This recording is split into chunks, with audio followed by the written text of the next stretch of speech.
Pierre Michel, a été tué aujourd'hui à 12h50 à Marseille par des inconnus circulant à motocyclette. Aujourd'hui, Pierre Michel venait de quitter le palais de justice. Il est rejoint par une autre moto sur laquelle sont assis deux jeunes hommes. L'un conduit, l'autre tient une arme. Et c'est au moment où il ralentissait, près de son domicile, que les deux hommes ont ouvert le feu. Le juge d'instruction Pierre Michel est atteint de 3 balles de 11,43, dont 2 à la tête. La mort est instantanée. L'assassinat du juge Michel était un travail de professionnel, une commande. Le juge Michel, qui se savait menacé selon certains témoignages, travaillait sur des dossiers de trafic de drogue. Le magistrat qui a déclaré la guerre à la French Connection vient de tomber. Il était un adversaire redoutable pour le milieu.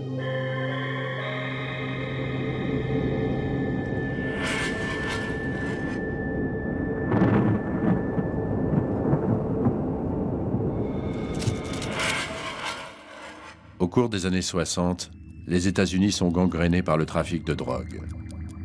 On dénombre 150 000 toxicomanes. Les autorités américaines sont dépassées. 80% de l'héroïne vient de France. L'héroïne marseillaise est alors la meilleure du monde. Pure à 98%, on se l'arrache. Les trafiquants américains ont leur filière française, gage de qualité et de professionnalisme. Ils ont leur French Connection. En février 1971, le ministre de l'Intérieur, Raymond Marcellin, rencontre l'attorney général des États-Unis, John Mitchell. Ils signent ensemble un protocole d'accord de collaboration de leur police afin d'endiguer le trafic. En août, les autorités américaines envoient en France un de leurs meilleurs représentants. Ancien de la Navy, ancien directeur Europe du BNDD, le célèbre narcotique bureau américain, l'organisme chargé de lutter contre le trafic de stupéfiants. Cet homme a passé plus de 50 ans à lutter contre le trafic de drogue. John Cusack fut l'Américain posté à Rome, Paris, puis Marseille, qui aida les autorités à lutter contre le trafic. En 1971, à peine nommé, il accuse. Et en première page. Vous savez, c'était tellement scandaleux que je comprends que ça ait rendu dingue pas mal de gens au gouvernement.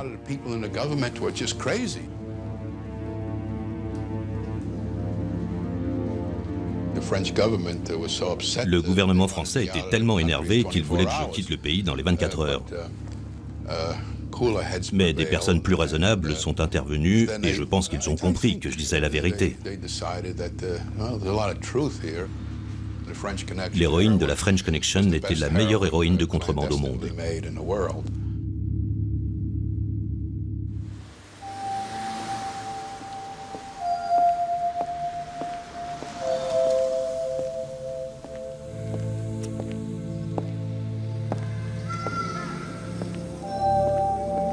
Lucien Aimé Blanc, commissaire divisionnaire, ancien chef de l'OCRB, l'Office central de répression du grand banditisme, est un ancien de la brigade des stupes de Marseille, du temps où la French sévissait.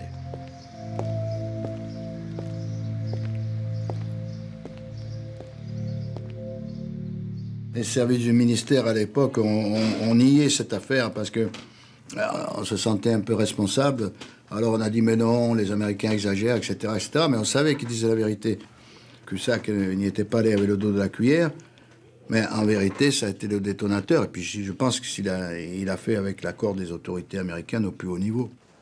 Le département d'État a pensé que c'était une bonne idée de faire ces déclarations pour créer un peu d'action. J'ai moi-même soutenu cette initiative. Il faut dire que je n'avais pas le choix. C'était mes supérieurs.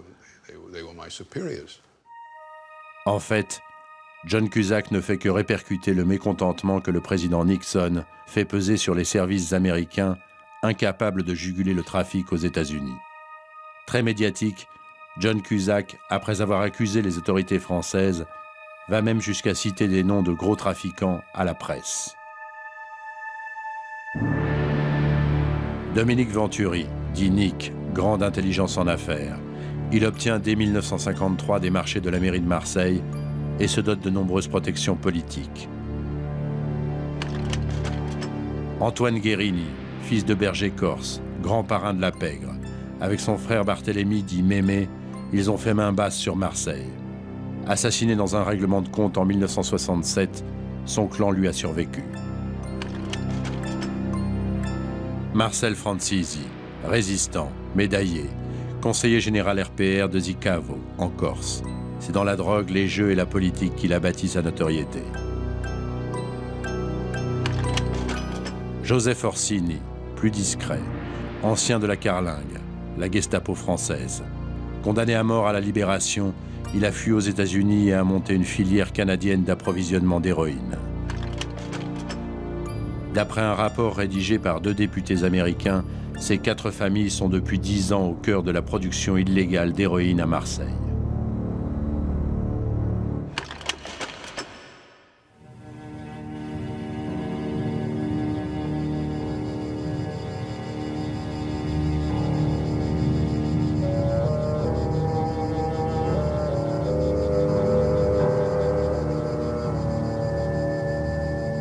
Pendant ces années fastes pour la French Connection, un homme a réussi à approcher et fréquenter les princes de l'héroïne.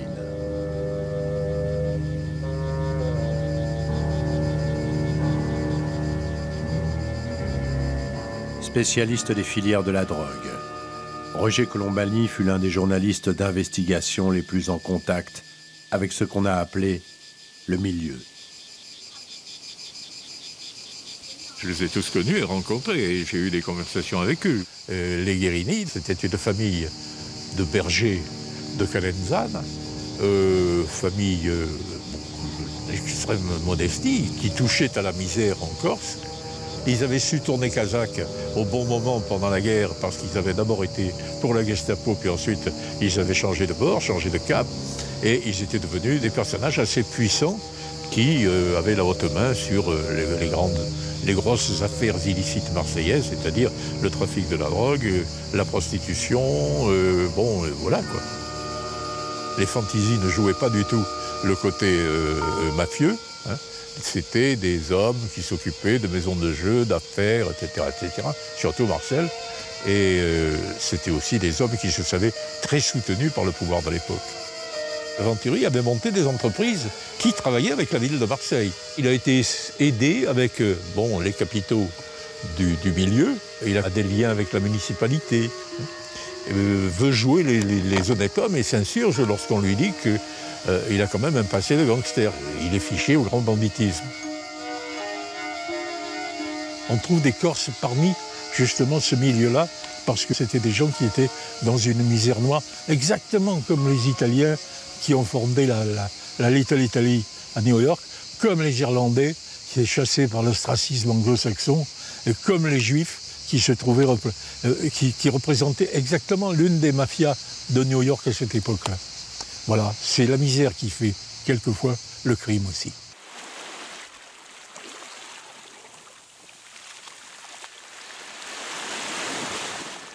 Comment John Cusack en savait-il autant sur les familles?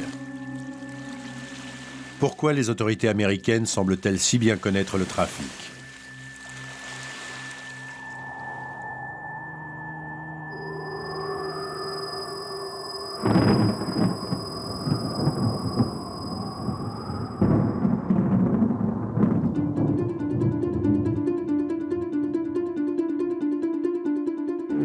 L'histoire commence aux États-Unis, 40 ans plus tôt, en 1930. La prohibition fait rage. Le trafic est partout, ainsi que sa répression.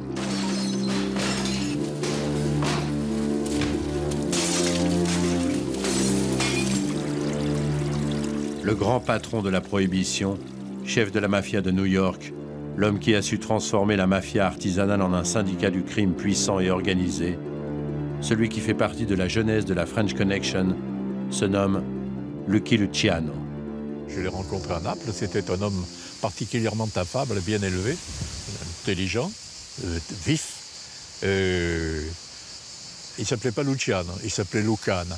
Lucky était venu du fait qu'il avait été pris dans des fusillades énormes, il était toujours passé à travers. Et donc, on l'appelait Lucky, le chanceux. La chance sourit aux audacieux, mais avec Luciano, elle a fait son temps. En 1936, Après avoir passé 20 ans entre raquettes, proxénétisme et trafic en tout genre, l'attorney général le condamne à plus de 30 ans de prison pour fraude fiscale. Il est incarcéré à la prison de Dannemora.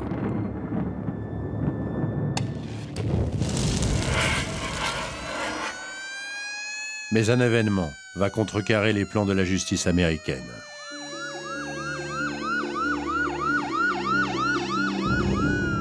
Le 9 février 1942, le célèbre paquebot français, le Normandie, utilisé comme transporteur de troupes, est détruit par un incendie.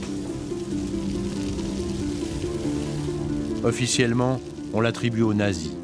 Officieusement, c'est une réalisation de Lucky Luciano depuis sa prison pour convaincre l'armée de sa force et de ses moyens. Alors que le Normandie gît comme un iceberg dans le port de New York, Luciano négocie. Il veut se mettre au service des Alliés en échange de sa libération. L'armée, dans un premier temps, ne marche pas. Mais en 1943, les Américains projettent un débarquement en Sicile.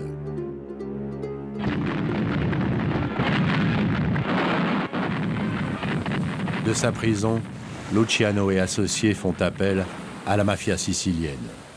Il va mobiliser la mafia pour aider les Américains, servir de guide, se livrer à des travaux de sabotage et même faire intervenir des femmes pour retarder les Allemands le jour où l'alerte sera donnée afin qu'ils n'arrivent pas sur les lieux du débarquement à temps pour empêcher les Américains de débarquer. Et donc ils vont mener la guerre jusque sur le continent italien en aidant les Alliés de façon extrêmement active.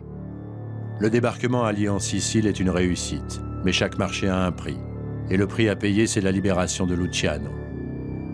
10 ans après avoir été incarcéré dans sa prison Grand Luxe, le Bonaparte de la drogue, qui devait être écroué au minimum pour 30 ans, est libéré. Mais ce prisonnier est trop encombrant pour les autorités américaines. Il est renvoyé dans son pays natal avec mission, si possible, de ne pas revenir. En 1946, il embarque pour l'Italie. Tous les parrains de la mafia sont là. Ils sont là, ils sont venus le saluer, ils sont montés sur le pont, ils sont venus l'embrasser. Et comme cela se passe naturellement dans un mariage ou à une cérémonie mortuaire, on fait un cadeau. Et on fait un cadeau et chacun des parrains, en embrassant Lucky Luciano, lui tente une enveloppe que Lucky Luciano donne à l'un de ses sbires qui est derrière lui.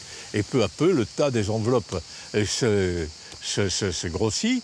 Et quand le bateau lève l'ancre, après avoir débarqué les parrains de la mafia et en portant Lucky Luciano vers l'Italie, Lucky Luciano, qui était censé partir sans un centime des États-Unis, est archi-millionnaire parce qu'on lui a versé là, dans ses enveloppes, des sommes considérables.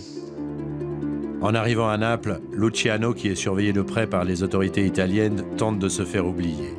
En 1947, il investit dans une fabrique de matériel chirurgical nommée Schiaparelli. Ce n'est évidemment qu'une couverture. Lucky Luciano rencontre Joe Renucci. Joe Renucci, le gangster français, qui a une influence considérable dans les milieux politiques de l'époque. Et ils décident ensemble d'abord de saisir tout le trafic des petits bateaux en Méditerranée et d'utiliser ces bateaux pour un trafic, mais un trafic qui serait organisé.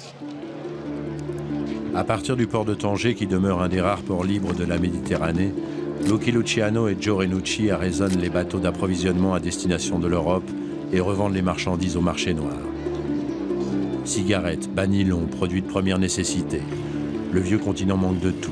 Les affaires sont juteuses. Mais à 1000 km de là, un événement imprévu va interrompre le trafic florissant de Lucky Luciano. Une autre pègre va faire parler d'elle.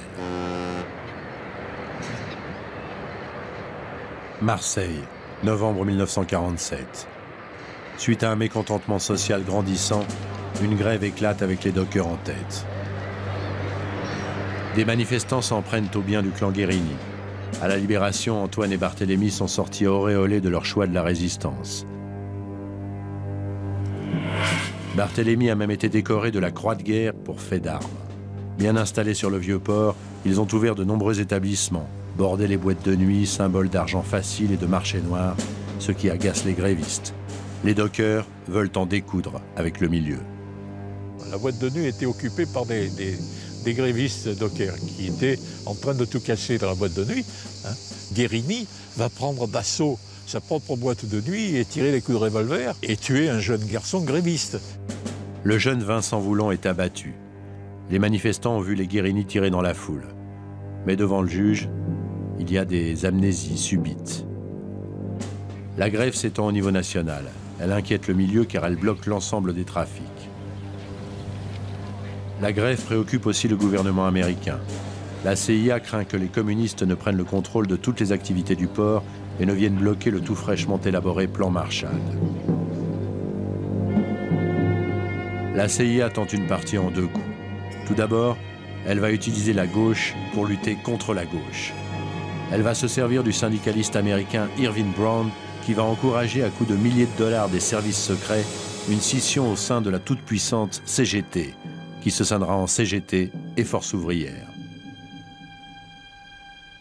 FO est un syndicat dit libre, socialiste, anticommuniste, qui sera acquis à la reprise du travail et à l'idée du plan Marshall.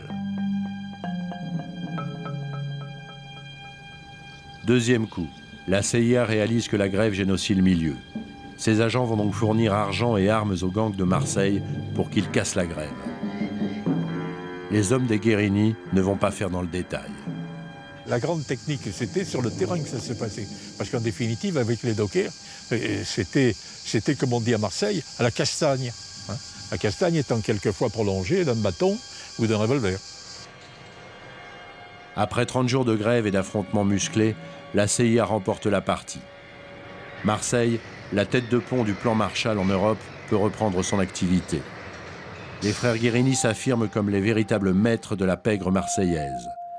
Mais la maîtrise des docks n'est pas encore totale.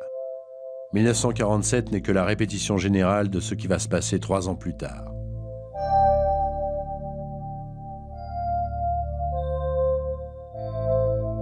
En 1950, le conflit indo-chinois s'enlise. Les victimes sont toujours plus nombreuses. Le bateau Le Pasteur revient chargé de jeunes soldats morts au combat.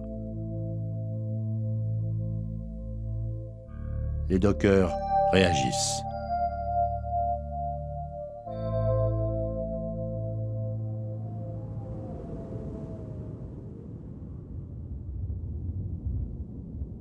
Nous, lorsqu'on a vu commencer à appliquer les bateaux qui revenaient du Vietnam, comme le Pasteur et d'autres chargés de cadavres, ça nous a fait un haut le cœur. Les premiers cercueils qui sont arrivés, il y a eu une réception nationale. Préfet, ministre, l'armée, le bain aux morts et patati patata. Après, on débarquait les caisses dans des filets ou à la brague, comme si c'était des sacs de farine ou autre. 7, 8, 10 dans le même filet, on jetait. Il y avait des caisses qui s'ouvraient, le mort qui tombait. Ça, j'ai vu, moi. Moi, j'ai vu des caisses tomber sur le quai, la brague cassée, le filet s'ouvrir, hein, Jo. Et le mort tombait, tout. On était dans la chose et on envoyait n'importe où, n'importe comment. Alors, ça nous a fait mal. Nous avions dit à cette époque, même on a sorti un tract, en disant quand ils partent, ils écoutent la Marseillaise debout. Quand ils retournent, on l'entend la Marseillaise, mais eux ne l'entendent plus. Ils sont allongés, ils n'entendent plus, ils sont morts.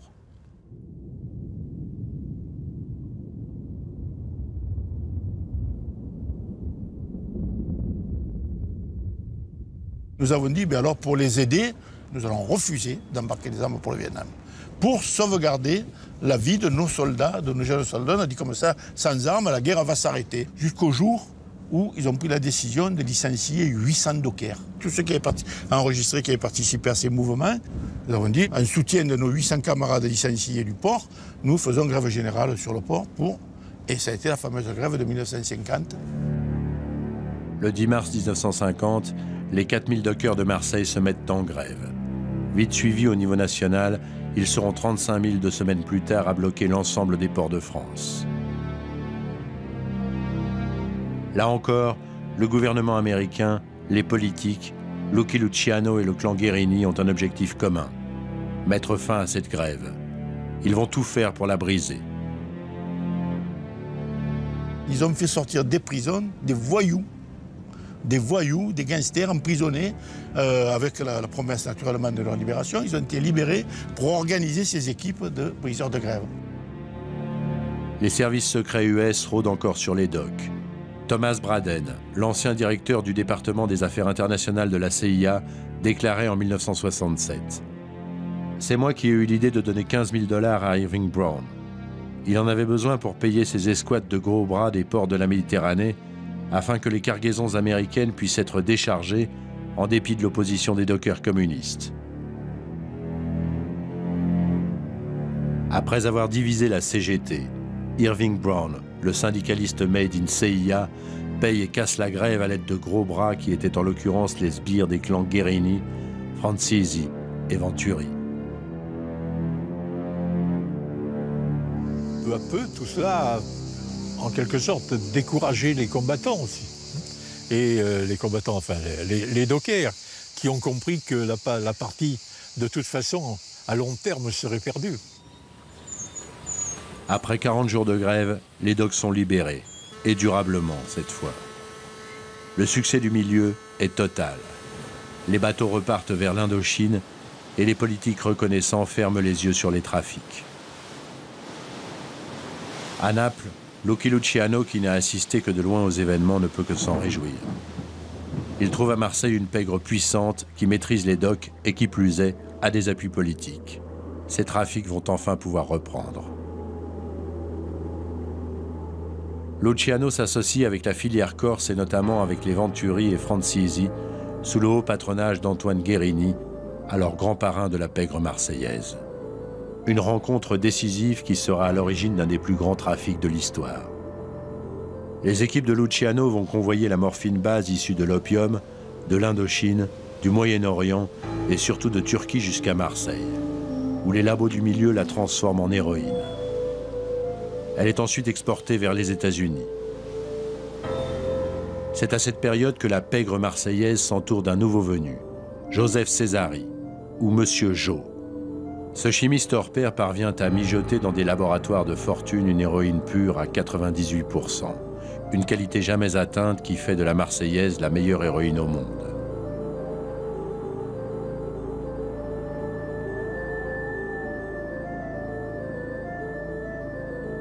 La cité phocéenne devient le laboratoire d'héroïne des États-Unis.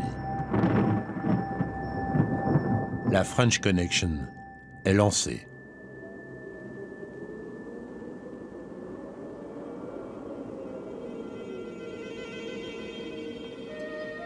Les années 50 et 60 sont florissantes pour les familles. La French Connection prospère.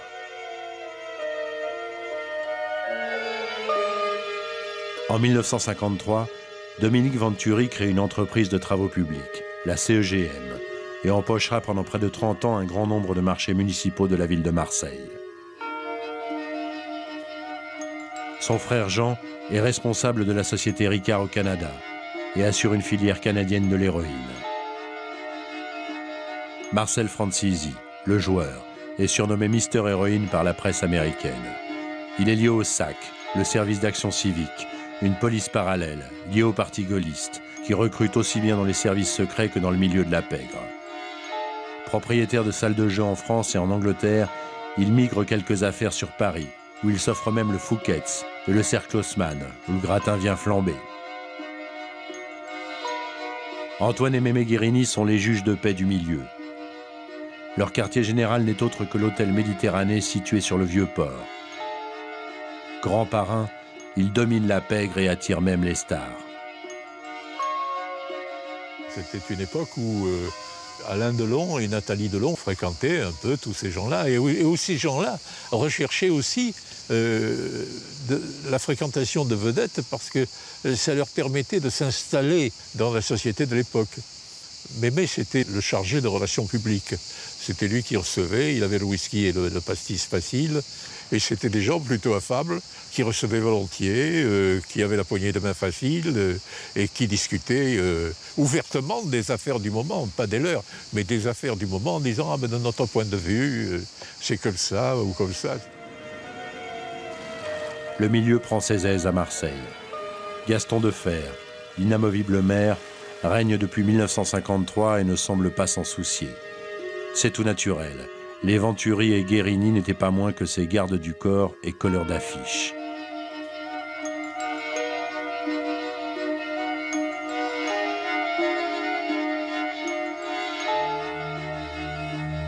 Ces complicités politiques procurent à Marseille un rôle unique de plaque tournante dans tous les trafics.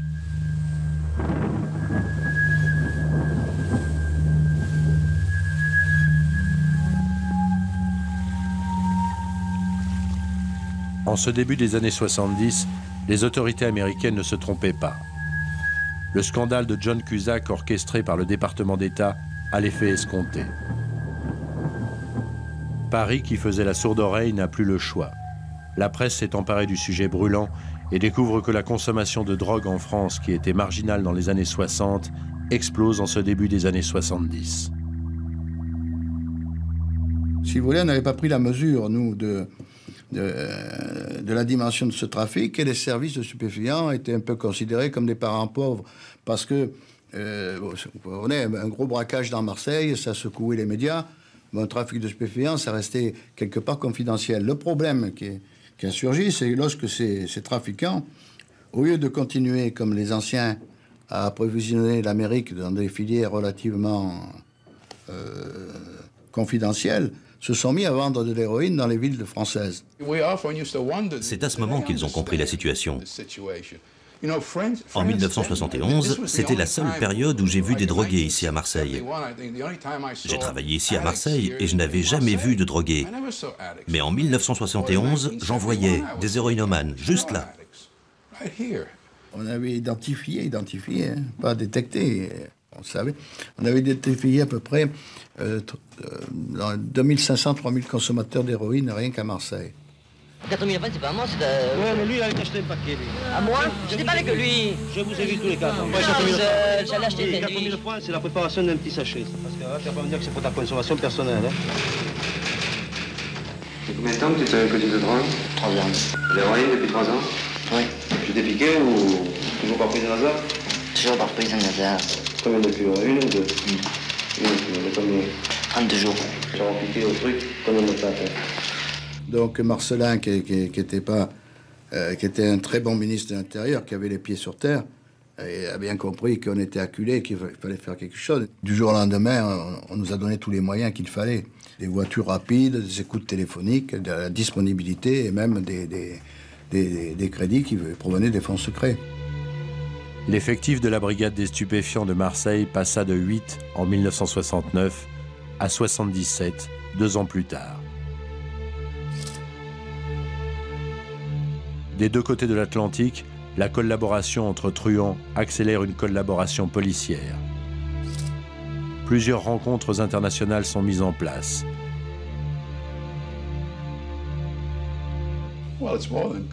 C'était plus qu'une simple collaboration. Nous travaillions main dans la main, on ne travaillait jamais seul. Ils nous donnaient tous les renseignements qu'ils pouvaient recueillir. En même temps, si vous voulez, ils n'hésitaient pas à nous fournir un apport financier important pour payer des informateurs. À cette époque-là, un accord avec les Américains, quand on avait un informateur, pour crédibiliser l'informateur, on lui couvrait un transport de drogue à destination d'Amérique, avec l'accord des douanes françaises, de la police de l'air des frontières, et puis l'accord des pays réceptionnaires, que ce soit les Américains ou les Canadiens. Au troisième passage, lorsqu'on avait pratiquement tous les éléments pour faire tomber le réseau, on intervenait. Alors, il est évident que ces méthodes, c'est pas moral, puisqu'on laissait partir quand même de la cam dans les bras des jeunes skis. Mais de toute façon, même si on l'avait pas fait, cette héroïne serait partie quand même par des canaux qu'on n'aurait pas su. Et donc, finalement, on arrivait à des bons résultats, des résultats positifs par des méthodes, c'est clair, qu'on peut appeler de basse police, mais je crois que c'est des méthodes de police tout court. À la fin de l'année 1971, pour se calquer sur le modèle américain, les peines de réclusion passèrent de 5 ans à plus de 20 ans pour les trafiquants de drogue. Ces images du Narcotic Bureau américain montrent l'arrestation en plein New York de 2 trafiquants français s'apprêtant à livrer de la marchandise. Ces enregistrements vidéo servaient de preuve aux autorités américaines dès les années 60 et permettaient parfois de convaincre un jury. À cet arsenal s'ajoute une politique dite du repenti. Pour eux, c'était simple. Ils disaient aux détenus, mon cher ami, vous expliquez tout, ou alors vous avez 30 ans de prison avec les portoricains dans un pénitencier très dur, ou si vous parlez, ben, vous aurez 3 ans dans une résidence surveillée au bord de la mer, si vous voulez. Si vous voulez jouer du piano, on vous donnera un piano. La nourriture que vous souhaitez, à la sortie, vous aurez des faux papiers, vous aurez le système de protection des témoins. Il est évident que ce schéma a été colossalement ressenti par les voyous marseillais qui n'étaient pas habitués à ça. On a ouvert un poste à New York où il y avait 3 fonctionnaires et qui suivaient les déclarations et qui nous les communiquaient immédiatement. Et grâce aux révélations, un gars comme Berdin a fait arrêter 40 personnes. Le 23 septembre 1970 à New York, Richard Berdin, un trafiquant d'héroïne français, fut arrêté. Il attendait la livraison d'un véhicule par bateau. Une fois démonté, on y découvrit 90 kilos d'héroïne pure. Berdin dénonça son réseau en échange de protection et d'anonymat.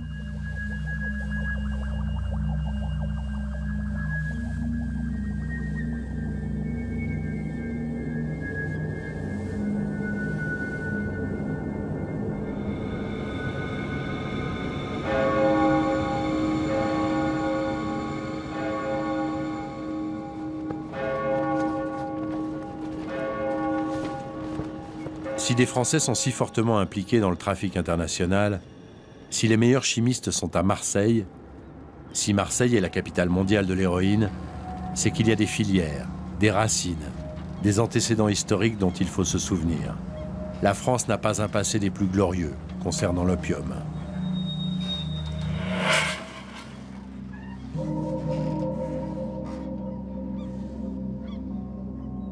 En 1898, alors que le Vietnam fait partie de l'Empire français, le futur président de la République, Paul Doumer, alors gouverneur général de l'Indochine, décide de créer un monopole d'État de l'opium dans le Sud, sous forme de régie générale.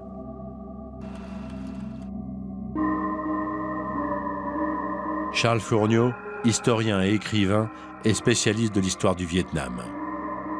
Doumer institue un ensemble de régies qui porteront sur le sel et l'alcool, mais aussi sur l'opium. Et par conséquent, c'est l'administration elle-même qui achète l'opium, le fait préparer et vend l'opium. Et 1/3 des recettes du budget du gouvernement général est fourni par l'opium. On a ce spectacle qui a révolté pas mal de fois des voyageurs français qui arrivaient pour la première fois en Indochine. Dans un village, dans une petite ville, le seul endroit où il y a un drapeau français, c'est la maison qui distribue l'opium dans la région. Doumer fait même construire à Saïgon une raffinerie d'opium, moderne, à haut rendement. Durant les 4 premières années de son mandat, ces réformes accrurent de 50% les bénéfices produits par l'opium. Pour la première fois en 10 ans, les finances des autorités coloniales enregistrèrent un excédent. Et en 1906, un accord international a été solennellement conclu, disant que tout un chacun ferait en sorte que le trafic de l'opium soit supprimé.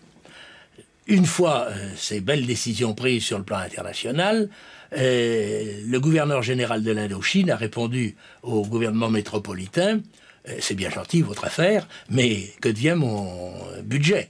Et par conséquent, il lui a été répondu: vous continuez. La diplomatie française appuyait les efforts internationaux pour supprimer le trafic d'opium, alors que le gouvernement général d'Indochine continuait en partie à vivre sur les recettes de l'opium.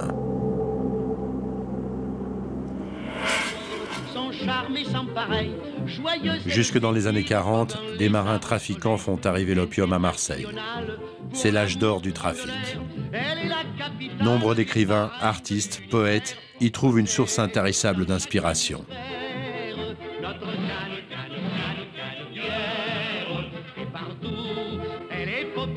2 hommes, François Spirito et Paul Bonaventure Carbone, véritables chefs qui dominent Marseille, ont leurs entrées à la mairie. Rien ne leur échappe. Au très lucratif marché de la ville s'ajoutent leurs activités traditionnelles. Prostitution, boîtes de nuit et lieux de plaisir, hold-up, raquettes, mais aussi trafic de drogue. Spirito organise même une des premières filières d'héroïne vers les États-Unis. Spirito et Carbone sont les premiers grands parrains de Marseille.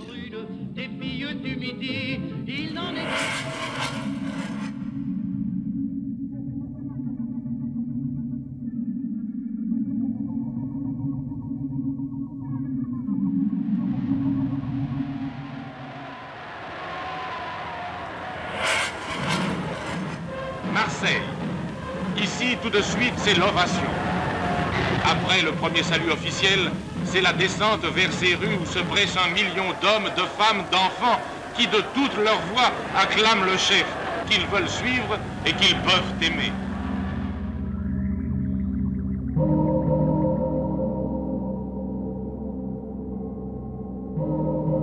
De son côté, le régime de Vichy continue, malgré les pressions internationales, à commercialiser l'opium dans ses colonies d'Indochine. Une part non négligeable de son budget est issue de la production d'opium qui passe de 7,5 tonnes en 1940 à plus de 60 tonnes en 1944, soit une production 8 fois plus grande en l'espace de 4 ans. Cela suffisait pour garantir un approvisionnement aux quelques 100 000 toxicomanes indochinois et produire une augmentation régulière des revenus du gouvernement.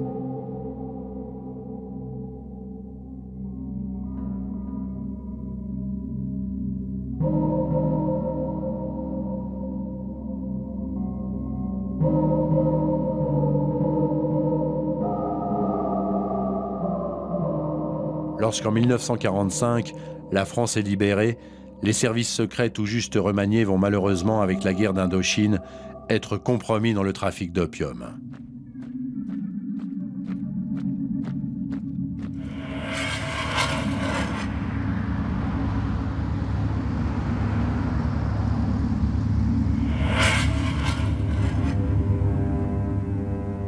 En 1946, l'Indochine est encore une colonie française.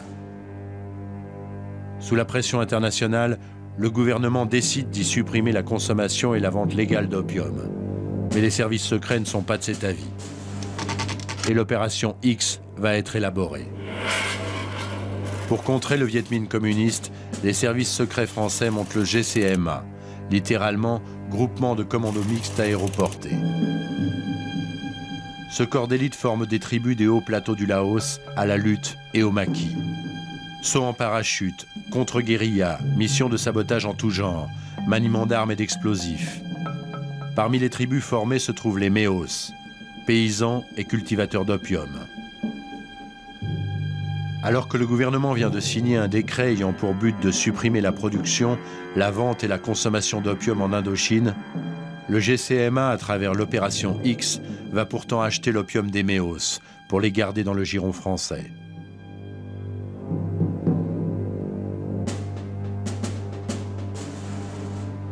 Mais le GCMA va aussi revendre cet opium à des trafiquants de Saïgon pour en tirer des bénéfices qui serviront à l'effort de guerre.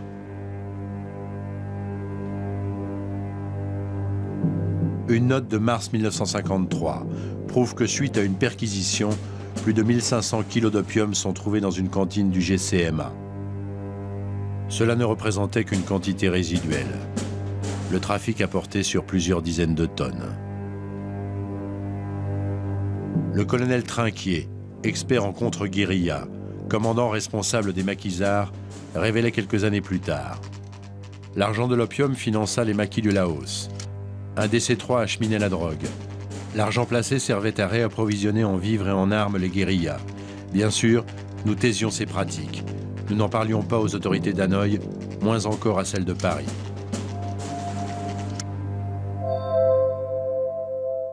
En l'espace de quelques années, le gouvernement stoppa effectivement son monopole sur l'opium. Mais à travers l'opération X, ce sont les services secrets français qui s'en emparèrent.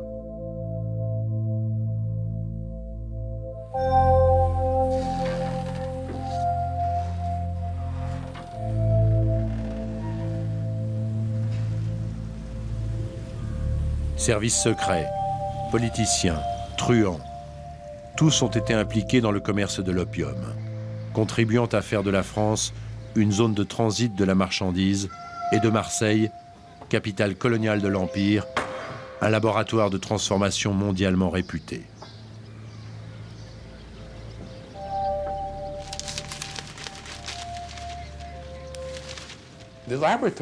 Les laboratoires n'étaient pas dans des sites commerciaux. Ils étaient habituellement dans de belles villas dans la périphérie. Et en général, il y avait un vieux couple marié dans la maison, avec un beau grenier où ils pouvaient faire sécher l'héroïne. Ils appréciaient aussi les garages où les véhicules pouvaient entrer. Ils pouvaient fermer la porte et décharger tous les produits chimiques. Moi, j'ai jamais eu la chance de faire un labo en flagrant délit, mais c'était le fin du fin. Mais c'était pas suffisant, hein, parce que dans le laboratoire, finalement, vous arrêtez le chimiste et son aide. Hein. Mais en vérité, il fallait aussi démanteler les réseaux. Bon, je me suis vu détecter un box où on pensait qu'il y avait de l'héroïne. On n'allait pas planquer 3 semaines pour savoir s'il y avait de l'héroïne et si les gens allaient venir la chercher. Alors qu'est-ce qu'on faisait? On ouvrait le box, hein, c'est facile. Hein. On avait des services spécialisés dans les ouvertures de serrures. Donc on ouvrait le box, s'il y avait de la cam, ben là on attendait que quelqu'un vienne la chercher. Pas évidemment, bon, si on estimait utile, on l'arrêtait. Si on estimait que c'était plus rentable de le laisser partir, de le suivre, on le prenait en filature pour aller plus loin. Mais tous les moyens étaient bons, ben, c'est tout à fait normal. Bon, c'était des moyens illégaux, bon, c'est clair. Le seul problème dans ces moyens illégaux, c'est de ne pas se faire attraper. Pas vu, pas pris. En 1972, la police française remporta de nombreux succès dans sa tentative d'éradication de l'industrie marseillaise de l'héroïne. Le 29 février, les douanes arraisonnent le bateau « Le Caprice des Temps ». Une cache est découverte dans le lest du bateau. 425 kilos d'héroïne sont saisis, ce qui représentait alors la plus grosse prise mondiale d'héroïne pure jamais réalisée. Joseph Césari, le chimiste favori de la French Connection, tombe aussi. Il se fait arrêter au mois de mars 1972 et est condamné à 20 ans de prison. Il se suicidera dans sa cellule. Cette même année, 5 laboratoires clandestins sont découverts, soit plus qu'au cours de la dernière décennie. Cette série de prises et d'arrestations qui tentent à prouver l'efficacité de la collaboration entre les polices ne met cependant pas fin au trafic. Ils produisaient un tel volume que nous faisions plus de prises. Ils prenaient davantage de risques. On avait alors plus de chances de saisir de la marchandise. Je dirais qu'entre 5 et 15% étaient saisis. Mais ce n'est pas parce que nous saisissions de la marchandise que la production s'arrêtait.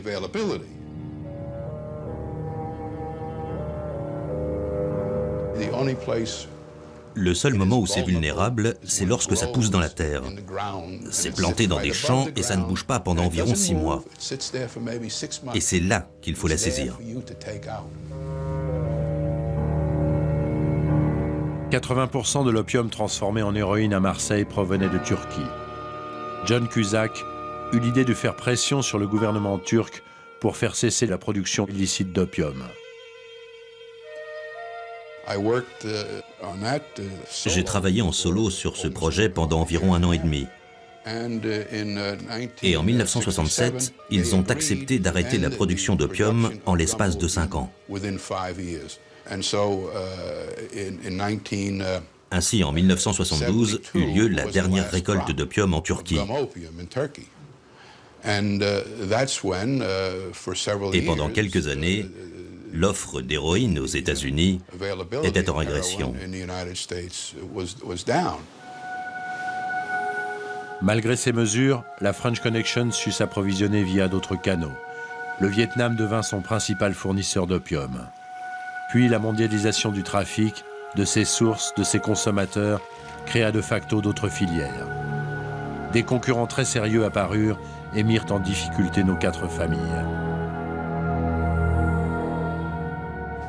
Vous n'avez plus la même activité criminelle quand vous avez 45-50 ans et quand vous en avez 70. Hein. C'est peut-être des jeunes comme le Belge à l'époque, c'était des jeunes, tout ça, les jeunes loups dans l'angle. Bon, les règlements de compte, c'est une façon de se faire une place au soleil. Et les choses ont changé. Et peu à peu, ces familles-là ont perdu de leur influence. Le clan Guérini fut le premier à sombrer. Trop puissant, il ne s'était pas adapté aux changements structurels du milieu. La chute commença dès 1967.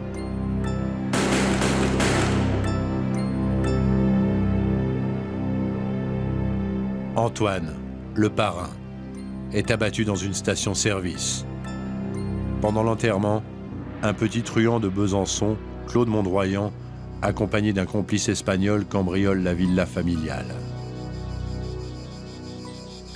Quand Mémé découvre qu'on vient de voler sa maison, de cambrioler sa maison, il entre dans une colère folle, lui, l'attaché de presse de la bande, et il mobilise ses frères, il dit « on nous a insultés ».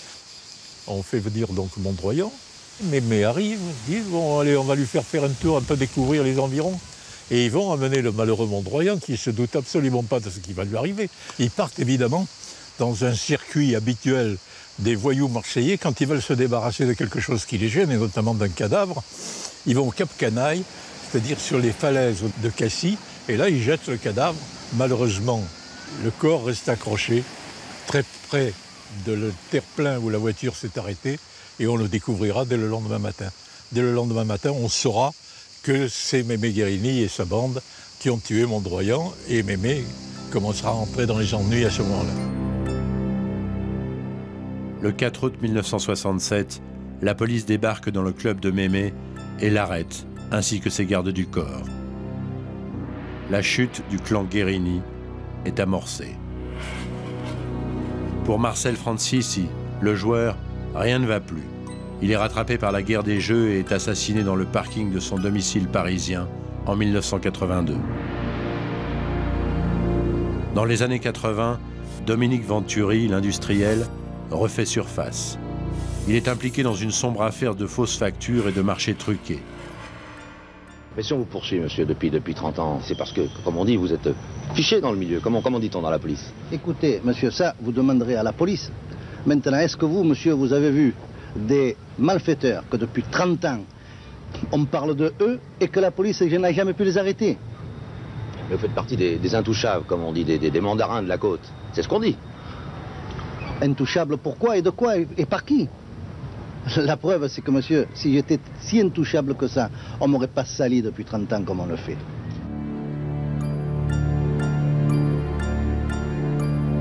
Dominique finira par payer l'addition et tombera quelques années plus tard.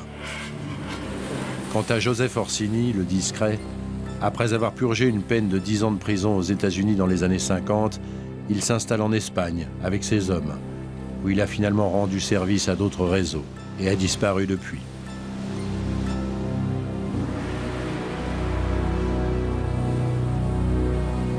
Marseille, la porte de l'Orient. Marseille et ses docks, son milieu, sa pègre. Marseille et son or blanc, l'héroïne, qui a fait sa renommée dans le monde entier. Marseille n'a pas supporté les enquêtes du juge Pierre Michel. Entre 1974 et 1981, année de sa mort, le juge Pierre Michel était parti en croisade contre le milieu et avait démantelé pas moins de 5 laboratoires. Si on n'avait pas eu l'apport d'un juge d'instruction comme Michel, notre action aurait été nettement amoindrie. En plus, il avait une haine des trafiquants de stupéfiants. Il ne comprenait pas ça, il n'admettait pas ça. Et qui plus est, il avait une confiance absolue avec la brigade des stupéfiants avec laquelle il travaillait main dans la main. À tel point que moi, à certaines époques, quand j'étais avec lui, il n'hésitait pas à me signer des mandats de dépôt en blanc. Il me disait, vous mettrez le nom que vous voudrez, je suis sûr que vous ne vous tromperez pas. C'est une image, mais enfin, bon, disons qu'avec Michel, on pouvait aller très loin dans les investigations et pour lui, la fin justifiait les moyens. Le juge avait raison. Dans les années 80 et 90, la French n'était pas morte et de nombreux autres laboratoires furent découverts. Le trafic de drogue s'est démultiplié, hélas, depuis l'époque de la French Connection, où c'était déjà une grosse affaire, mais ça s'est incroyablement démultiplié. Il y a plus de mafias sur le terrain. Elles utilisent plus de moyens juridiques, comptables, etc. Donc elles sont plus savantes et plus sophistiquées pour monter leur coup et évidemment pour échapper à la police ou à la justice.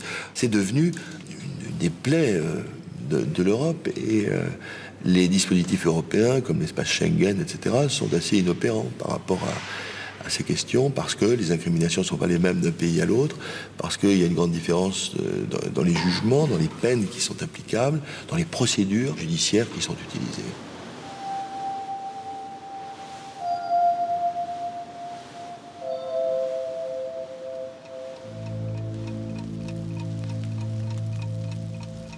Le milieu s'accroche, saigne, mais se reconstitue toujours.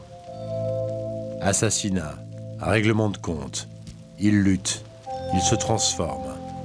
Blanchiment, paradis fiscaux, il s'adapte, il mute. L'artisan est devenu cadre, homme d'affaires, voire parfois politicien. Les 4 familles n'étaient qu'une des nombreuses filières qui composaient la French Connection. La mondialisation du trafic, avec la complicité active ou passive des gouvernements, services secrets, compagnies bancaires et sociétés transnationales, semble sans limite. Les héritiers de la French Connection ont encore de beaux jours devant eux.